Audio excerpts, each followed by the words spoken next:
அனைவருக்கும் அஸ்ஸலாமு அலைக்கும் வரஹ்மத்துல்லாஹி வபரகாத்துஹு. நீங்கள் நாளை திட்டாதீர்கள், அல்லாஹ்வை திட்டாதீர்கள். நீங்கள் நாளை திட்டினீங்கள். இந்த பூனை குறுக்க வந்த விஷயமே சரியில்லப்பா, இன்னைக்கு நாளே நடக்காது அப்படின்னு திட்டினீங்கன்னா அல்லாஹுக்கு ரொம்ப கோபம் ஏறும். அல்லாஹ் கோபத்திற்கு நீங்கள் ஆளாயிடுவீங்க.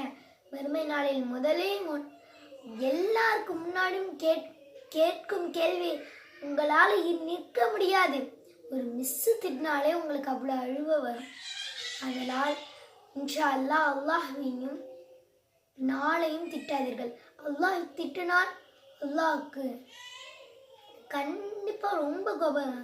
அல்லாஹ்வை திட்டினர், நாளை திட்டினர், அவர்கள் எல்லாரும் பாவ மன்னிப்பு கேட்டு அல்லாஹ் எங்களை நாங்கள் செய்த பாவங்களை மன்னித்து விடியா அல்லாஹ், ஆமீன். இது எல்லாருக்கும் அஸ்ஸலாமு அலைக்கும்.